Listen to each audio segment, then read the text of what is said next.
మీ నాన్నగారి కోసం మీరు హైదరాబాద్ నుంచి యూరియా బస్తా తీసుకొని వెళ్ళాం, అక్కడ దొరకట్లేదని. అసలు ఒకసారి ఎట్లుందండి పరిస్థితి రాష్ట్రంలో? రాగాలు తీసిన రైతన్న నేడు గాయాల పాలాయని.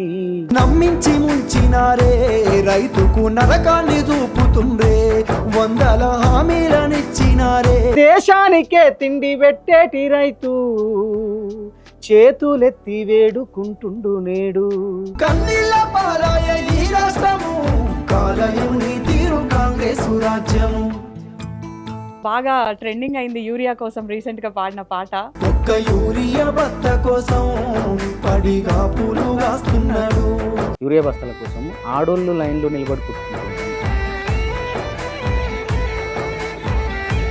సో ఈ బీఆర్ఎస్ హయాము ఇప్పుడు కాంగ్రెస్ హయాం చూసుకుంటే ఎట్లుందంటారు మీరు? నేను ప్రత్యక్షంగా చెప్పాల్సిన అవసరం లేదు. ఈ రాను బొంబాయికి రాను సాంగ్ యాక్చువల్లీ ఫస్ట్ మీరు ఒక వర్షన్ రాసినట్టు. రాయే రాయే పిల్ల నీకు మధురాసు చూపిస్తా, మనసంతా నీకిస్తా, నా ఓడా ఎక్కిస్తా. రాను బొంబాయికి రానుది ఫస్ట్ వర్షన్. రాను రాను మధురాసు రాను, నీ మాయా మాటలు నే వినను. నథింగ్ కాంట్రవర్షియల్ ఇందులో. దర్జాగా చూసుకుంటనే దరువేసి ఆడుకుందమే. చాలా బాగుంది ఇది కూడా.